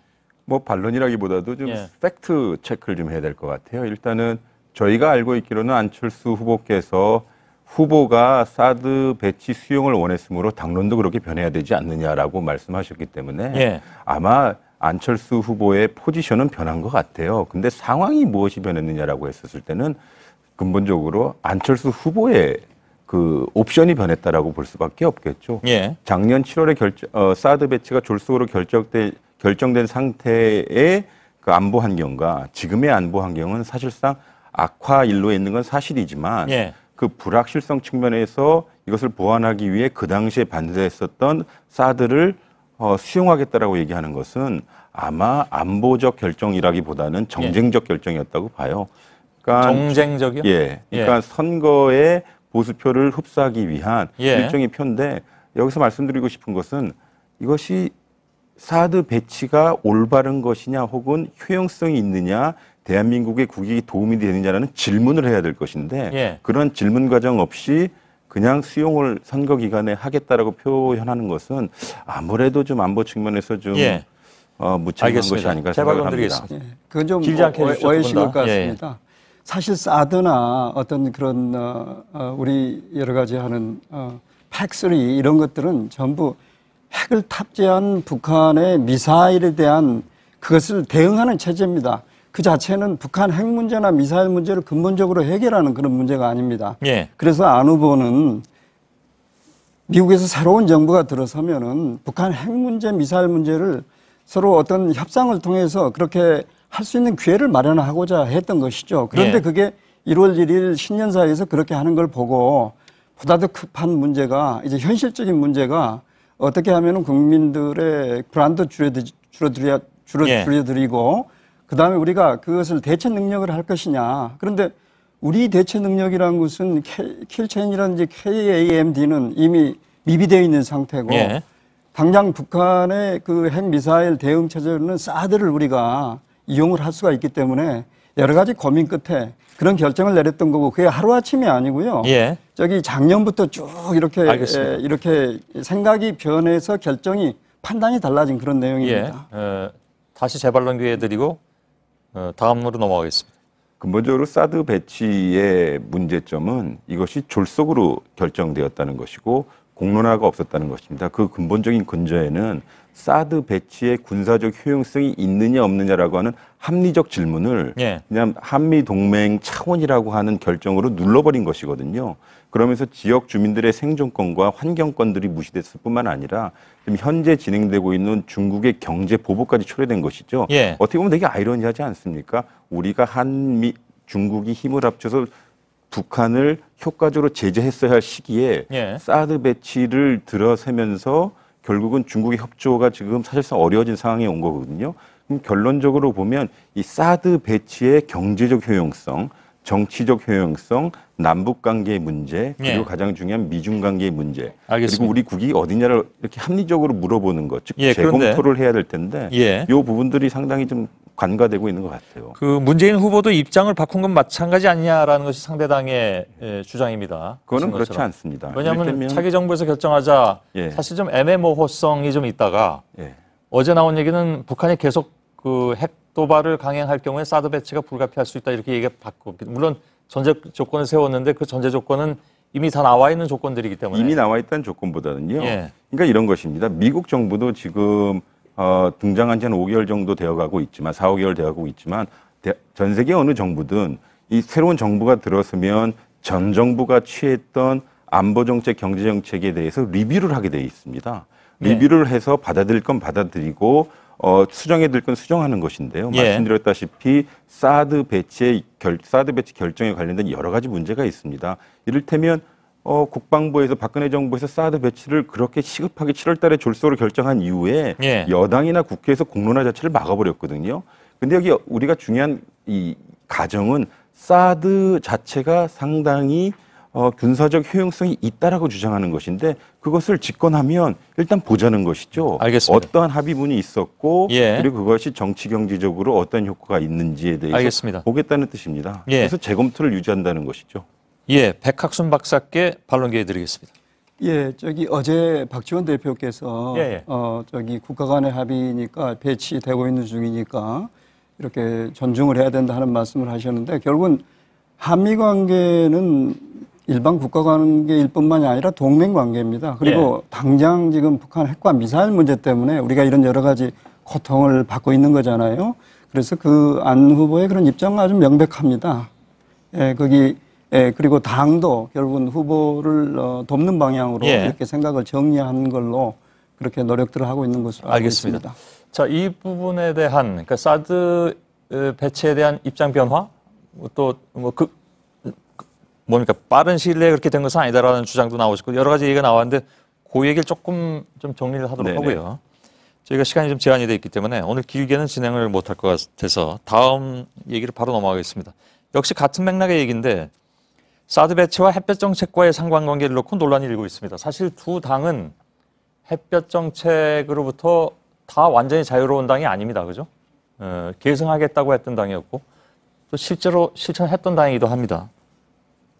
박지원 대표가 뭐라고 얘기했냐면 햇볕 정책은 튼튼한 한미동맹을 기반으로 하기 때문에 사드 배치와 햇볕 정책은 사실은 거의 동떨어진 것이 아니다. 그러니까 배치되는 것이 아니다라고 얘기를 했는데 그 어저께 저하고 인터뷰를 들은 민주당의 김홍걸 국민통합위원장이 아시는 것처럼 김대중 전 대통령의 자제분이죠. 뭐라고 얘기했냐면 미국이나 다른 나라에 주도권을 주는 것이라면 왜 햇볕 정책을 시작했겠느냐. 따라서 박지원 대표의 얘기는 틀린 것이다. 이런 얘기를 내놨는데 이 부분은 백학순 박사께 먼저 드리겠습니다. 김대중 대통령의 외교안보 통일 분야의 정책은 초기에는 그 외환이기 때문에 모든 초점이 그 경제 살리는 데 맞춰져 있었고요. 그걸 극복한 다음에 이제 냉전 구조 해체, 남북 관계 대화 이런 게 6.15 공동선언 이런 게 나온 겁니다. 초기에 그래서 한반도 상황을 결국은 외환위기 극복을 위해서 어떻게 우리 국가 신인도 한국 마켓에 대한 투자 신인도를 올리기 위해서 햇볕 정책 3대 원칙을 내세웠지 않습니까? 북한의 무력 도발 절대로 용서를 안 한다. 그리고 우리는 대신 흡수 통일을 추구하지 않고 우리는 화해협력 정책을 추구할 것이다. 그것은 한반도를 안정화시켜서 우리 우리를 경제를 살리기 위한 정책에 모든 게 초점이 맞춰져 있었고요. 예. 그 다음에 이제 6.15, 그 다음에 여러 가지 국가들하고 이 평화체제 이런 것들이 이제 시작이 됐었던 거란 말이에요. 예. 이 과정에서 김대중 대통령 생각이 그랬습니다. 이 모든 것을 자주적으로 우리가 해야 되는데 열린 자주라는 표현을 항상 강조를 하셨어요. 예. 결국은 경제 살리는데도 미국이 전적으로 아주 너무 길지 않게 좀 해주십시오. 미국의 예. 도움이 있었고요.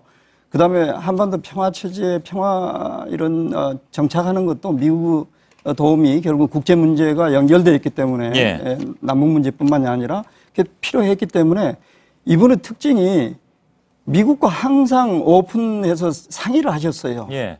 안철수 대표가 최근에 이 알겠습니다. 자강 예, 안보를 하면서 예, 예. 열린 자강이라는 표현을 썼습니다. 바로 예. 그 열린이라는 게 굉장히 의미가 있는 표현이라고 알겠습니다. 보겠습니다. 최정건 교수께 드리겠습니다. 백학수 박사님께서 말씀하셨듯이요. 우리 김대중 대통령의 근본적인 정신은 한반도의 평화와 안전은 대한민국이 주도하겠다는 상당히 강력한 책임의식이었습니다. 예. 그래서 미국을 설득할 뿐만 아니라 우리가 주도해서 선행하는 남북관계를 연다고 했거든요. 그러한 측면에서 한반도의 문제를 우선시하되 한미동맹은 그 근저에 대북을 억제하는 상당히 중요한 과제로 만들겠다고 했던 것입니다. 예. 이것이 오늘날의 상당히 중요한 함의를 가지고 있는데요.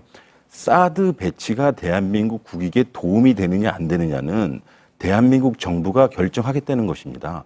그리고 그것이 도움이 된다면 배치를 하는 거고 아니면 이것에 대해서 좀 더 깊은 검토를 하는 것인데 예. 이것이 바로 햇볕 정책의 정신이라고 생각을 해요. 한반도에 배치될 사드가 대한민국 안보와 안전에 과도하게 음성적 영향, 나쁜 영향을 미친다면 예. 그래서 그것이 때문에 미중 관계가 악화된다면 그리고 그것 때문에 우리가 대북 억제에 큰 도움이 되지 않는다면 예. 이것이 한국에 도움이 되겠냐 안 정리 좀 되느냐를 해주시고요. 예. 대한민국 정부, 차기 정부가 주인의식과 책임의식을 가지고 검토 그리고 미국에 물어보겠다는 것입니다. 예. 이것은 건강한 안보 정책이라고 생각을 그런데 합니다. 어제 뭐 그 얘기가 나왔습니다만은 그렇다면 트럼프의 대북 정책이 강경 일변도로 가능한 햇볕 정책은 불가능한 것이냐? 물론 이 시점에서 그 이름을 햇볕 정책으로 붙이든 아니든 다시 말하면 대북 유화책 혹은 협상책, 대화 유지, 새로운 대화의 타겟 이런 것들이 여전히 그것이 햇볕 정책이라는 이름으로 살아남든 아니든 유지될 수 있느냐 없느냐 하는 문제에 있어서는 뭐라고 답을 해야 될 것 같습니까? 물론 원론적인 입장에서는 그렇게 해야지라고 다 얘기를 하는데 가장 대표적인 햇볕 정책조차도 어저께 뭐라고 얘기했냐면 박지원 대표는 미국의 입장이 저렇게 강경한 한 유보할 수밖에 없다라고 얘기했기 때문에 두 당이 이 문제를 어떻게 해결을 하겠다는 것인지 짤막하게 한 말씀씩만 듣고 지금은 마치겠습니다. 북한의 핵 미사일 위협 때문에 예. 아시다시피 지금 제재 국면이잖아요. 예. 그래서 박 대표님이 어제 하신 이야기를 제가 들었습니다만 예. 지금 현 상황에서 이 차기 정부에서 어느 정부든지 간에 즉각적으로 그것을 금강산이라든지 개성공단을 이렇게 재개하기는 어렵다. 예. 그러나 항상 이 제재라고 하는 것은 안철수 대표 후보가 계속 반복적으로 이야기한 것입니다만은 그 자체가 목적이 아니고 예. 우리가 바라는 그런 어떤 성과를 내지도 못했다. 그렇기 때문에 북한을 우리가 원하는 조건과 타이밍에 맞춰서 우리 이 문제를 해결하기 위해서 예. 협상장으로 끌어오는 수단이다. 이 수단을 지금 우리가 쓰고 있는 것이다. 그렇기 때문에 대화 없이 협상 없이 계속 제재만 가지고는 문제 해결을 핵 문제도 그러고 미사일 문제도 그러고 한반도 평화 정착 문제도 불가능하다. 이런 기본적인 이제 이야기를 하는 거고요. 그것은 뭐 역사적으로 알겠습니다. 정당한 이야기라고 볼 수가 있습니다. 예, 최 교수께 마지막으로 짤막하게 햇볕 부탁드리겠습니다. 정책 그 자체는 상당히 유효한 정책일 뿐만 아니라 많이 업그레이드가 돼야 되겠죠. 그것은 결국 무슨 뜻이냐면 한반도의 이 적대적 분단 구조를 해결할 수 있는 방안 그리고 이거 비핵화를 실현할 수 있는 여러 가지 로드맵이 있을 텐데요. 문제는 사드만 가지고 안 된다는 것입니다. 예. 국방만 가지고 한반도의 평화가 올 수 없으니 주변국과 협력하고 동맹의 기조를 유지하는 것이 상당히 중요한데요. 예. 여기서 누차 반복드리지만 대한민국에게 한반도에게 절대 전쟁은 우리의 의도와 상관없이 발생해서는 안 된다라고 하는 의식 그것을 기조로 해서 예. 우리가 책임지는 안보 그다음에 한반도 평화를 유지하겠다는 것이죠. 저는 알겠습니다. 그것이 햇볕 정책의 기조라고 봅니다. 예.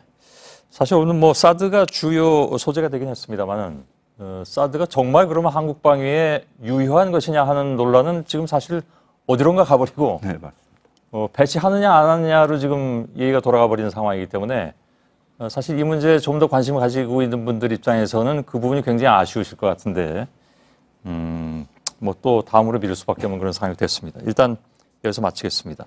최정권 연세대 정치외교학과 교수 그리고 백학순 세종연구소 수석연구위원과 함께했습니다. 고맙습니다, 두 분. 고맙습니다. 예.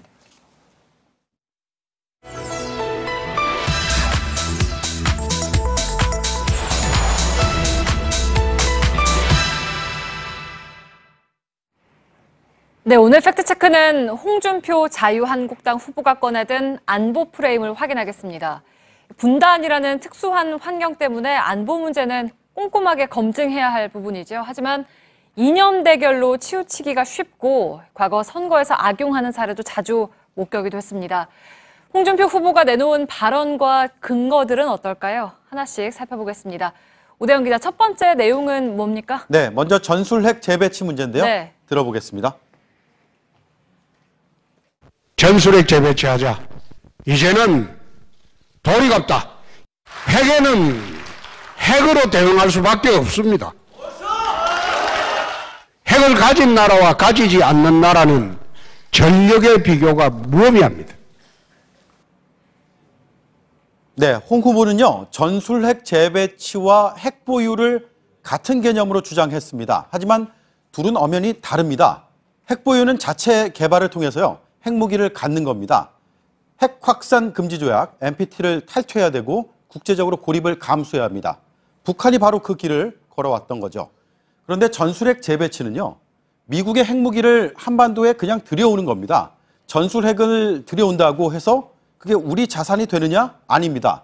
미국이 승인하고 통제하고 관리하는 미국의 자산입니다. 네, 그런데 홍준표 후보가 이 두 가지를 뒤섞어서 쓰는 바람에 한국을 핵 보유국으로 만들겠다라는 것처럼 느껴지게 하는 거잖아요. 네, 그렇지만 핵을 가진 나라가 되는 건 아닙니다. 네. 그렇다면 전술핵 재배치가 가능할 것이냐? 이 부분에서는 의견이 엇갈립니다. 오바마 정부에서는 핵무기 없는 세상을 추구했습니다. 이에 맞게 핵 정책이 수립이 됐습니다. 그래서 불가능했습니다. 하지만 트럼프 정권은 핵 정책을 재검토하고 있습니다. 만약에 미국의 기조가 바뀐다면 상황이 달라지겠죠. 그런데 미국과 합의를 하더라도 주변국인 중국, 러시아의 반발이 예상이 됩니다. 그리고 국회 동의 문제도 있습니다.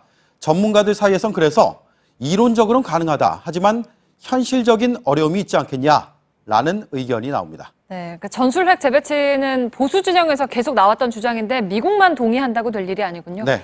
두 번째는 뭡니까? 네, 두 번째도 직접 들어보겠습니다. 네. 좌파정제 10년 동안에 수십 조의 돈이 햇볕 정책으로 포장되어 북으로 넘어갔습니다.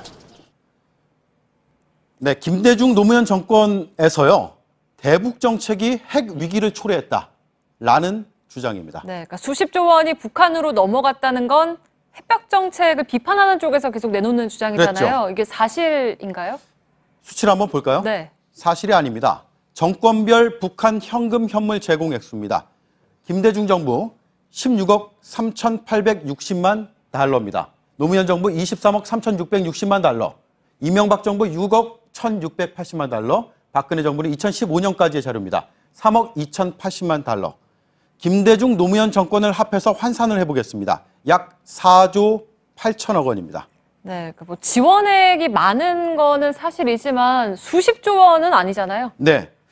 그리고요, 화폐 가치를 뭐 감안하더라도 네. 이걸 뭐 수십조까지로 볼 수 있느냐? 아니죠.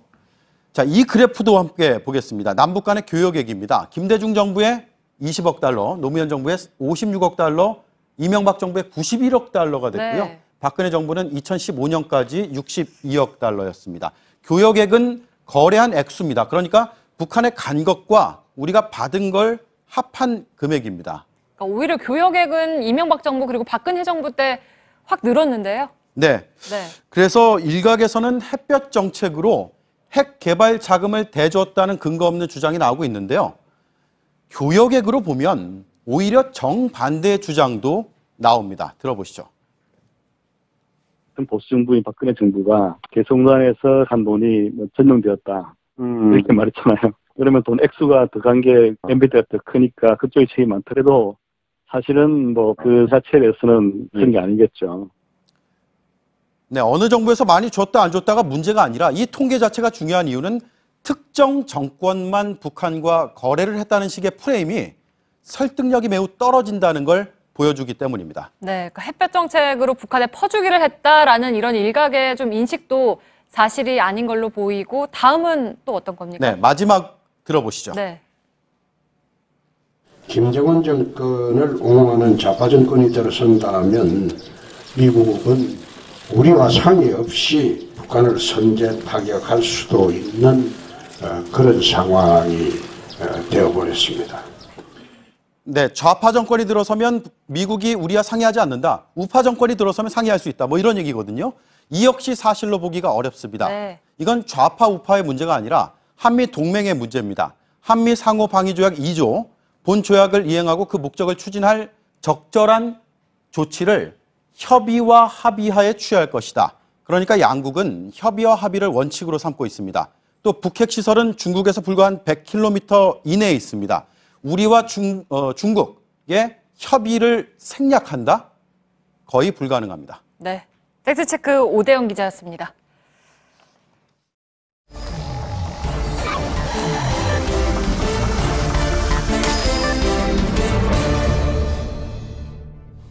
예, 비하인드 뉴스를 시작하겠습니다. 이성대 기자가 나와 있습니다. 어서 오세요. 첫 번째 키워드를 열어보죠.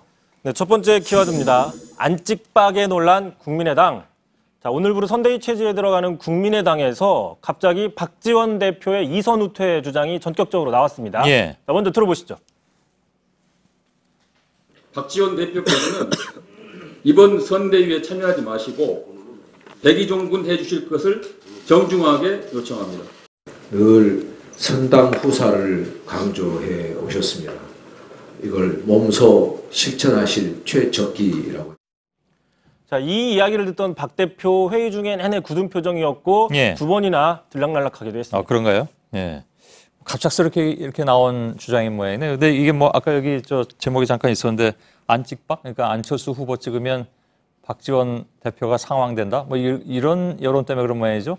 그렇습니다. 여론이 아니라 이제 그 홍준표 후보가 주장하는 거죠? 그렇습니다. 예. 홍준표 후보가 안찍박이라는 거를 주장하면서 박지원 대표에 대한 보수층의 거부감을 자극하는 프레임이다. 이 자리에서 이미 설명을 드린 바가 있었죠. 예. 자, 이 프레임에 대해서 국민의당에서도 우려가 나오는 겁니다. 제가 오늘 말을 했던 저 문병호 최고위와 직접 통화를 해봤더니 이렇게 얘기를 했습니다. 자, 박지원 대표가 중도 보수 표심을 좀 주춤하게 만들고 있다. 안철수 괜찮다 생각하다가도 박 대표 때문에 다시 생각하게 된다라고 우려를 했습니다. 예. 자, 민주당에서도요, 안철수 후보보다는 박지원 대표를 좀 공격하는 이런 안찍박 프레임에 호응하고 있는 측면들도 나오고 있습니다. 예. 근데 뭐 오늘 손학규 전 의원을 함께 상임선대위원장으로 확정을 해놓은 상태라서 별로 개의치는 않는 그런 상황인 것 같습니다. 다음 키워드는요? 자, 두 번째 키워드 가겠습니다. 텐트를 접은 김종인. 자, 김종인 전 의원 대선 출마 오늘 불출마 선언을 했습니다. 일주일 만에 출마 선언한 지 일주일 만에 불출마 선언을 했는데 예. 자, 스스로 해프닝 같은 상황을 연출하고 있다는 평가가 나옵니다. 예. 다시 말하면 이제 텐트는 제대로 펴보지 못한 상황이 됐는데 왜 그러면 또 다시 불출마를 선언했을까요? 오늘 불출마 입장에서 이렇게 밝혔습니다. 자, 대선 후보로서 노력은 오늘로 끝났는데 자신의 호소가 늦었고 국민의 마음을 얻는데 부족했다라고 얘기를 했습니다. 예. 자, 하지만 일주일 전에는 이렇게 얘기를 했습니다. 저는 늦었다고 생각하지 않습니다. 앞으로 하루하루 국민에게 다가가는 시간입니다. 자, 불과 일주일도 안 돼서 이런 예측이 안 되면 어떻게 대통령으로서 이 나라를 이끌어갈 수 있느냐라는 지적도 나왔습니다. 예. 사실 뭐 정치권에서는 많은 사람들이 출마 선언이 나왔을 때 좀 갸우뚱하긴 했었죠. 그렇습니다. 지금 구도상에서 김 전 대표가 중심이 되는 어떤 통합정부나 연대, 연합 같은 시도, 뭐 예를 들어 뭐 유나이티드 시도 이런 것들이 성공할 거라고 쉽게 간과했다는 건데요. 예. 실패할 수밖에 없다는 점을 간과했다는 건데, 자, 민주당 관계자 제가 이런 얘기를 들었는데 김종인 전 의원이 당내에 있을 때나 주목을 끌고 그 발언에 무게감이 실리지 밖에 나가면 그 관심도가 떨어진다. 그걸 본인만 모른다. 이렇게 평가를 내렸습니다. 예. 마지막 키워드는요? 자, 마지막 키워드 가겠습니다. 지금은 맞고 그때는 틀리다. 예. 자, 문재인, 안철수 두 후보 앞서거니 뒤서거니 지금 정책 공약들을 발표하고 있는데 정작 과거에 했던 자신의 말과 좀 달라진 발언 때문에 논란을 자초하고 있습니다. 예. 자, 먼저 문재인 후보 어제였죠. 가계의 어떤 통신비 절감 정책을 발표했습니다. 지금 소비자들의 원성을 사고 있는 단통법 개정도 약속을 했는데 지난 2014년이었죠. 그 문제의 단통법이 국회에 통과될 당시에 바로 당시 의원이었던 문재인 의원도 찬성 표결을 했습니다. 예. 물론 대다수 의원들이 당시에 찬성을 했지만 당시에도 반대 여론이 많았기 때문에 왜 찬성했느냐는 그 반론에 직면할 수밖에 없는데 예. 당장 국민의당에서는 이렇게 오늘 얘기를 했습니다. 자, 최소한 단통법 찬성에 대해서 사과는 하고 공약은 발표해야 될 게 아니냐 저렇게 비판을 했습니다. 예. 안철수 후보는 어제부터 그 유치원 공약 때문에 좀 논란의 중심에 서 있는 것 같은데 어제 박지원 대표가 이 자리에서 불만을 토로하긴 했습니다. 물론 저희가 이 부분은 어저께 보도해드린 바는 없는데 전반적으로 언론이 좀 틀린 걸 많이 한다 이렇게 불만을 나타내기도 했었죠. 근데 이거 아직도 논란이 돼요? 그렇습니다. 뭐 언론 탓했었죠. 그 다시 한번 먼저 보시죠. 예. 병설 유치원을 확대하지 않겠다 하니까 단설 유치원을 그 소음 때문에 기자들이 잘못 썼어요. 몇 기자들이. 그러니까 그걸 가지고 또 막 공격을 했더라고요. 자, 어제 안 후보는 병설이 아니라 단설 유치원을 제한하겠다고 발표를 했는데 기자들이 잘못 알아들었다라는 불만을 얘기한 건데 자, 기자들이 제대로 알아들었어도 문제가 많다는 지적이 나오고 있는 겁니다. 지금 병설이나 단설 모두 국공립 유치원의 한 종류이기 때문에 단설을 제한하자는 거는 결국 국공립을 줄이고 사립을 늘리자는 식으로 해석이 될 수밖에 없다는 겁니다. 그래서 수많은 엄마들이 어제 상당히 반발을 했고 민주당도 오늘 여러 차례 비판 성명을 낸 겁니다. 특히 안철수 후보는 2014년 새정치민주연합 대표 당시에 보시는 것처럼 국공립 어린이집 신설 등의 어떤 국립 확대 주장을 해왔기 때문에 정책 방향이 지금 달라졌다는 비판에 직면해 있는 겁니다. 예, 알겠습니다. 비하인드 뉴스 이성대 기자였습니다. 수고했습니다. 네, 내일 따뜻하고 맑겠지만 경기 동부와 강원 영서에는 오후에 비가 오겠고 미세먼지 농도는 다소 높겠습니다. 예, 오늘 역시 뉴스가 끝나고 소셜 라이브가 진행되는데 오늘은 특히 이제 정치부에서 진행을 하는데 보수 정당 출입 기자들이 모였습니다. 요즘 워낙 그 다른 두 당이 좀 앞서가다 보니까 덜 시선이 간다 이런 얘기들이 있었는데 오늘 소셜 라이브에서 출입 기자들이 좀 원을 풀 수 있을지 모르겠습니다. 저희들은 내일도 최선을 다하겠습니다. 여러분 고맙습니다.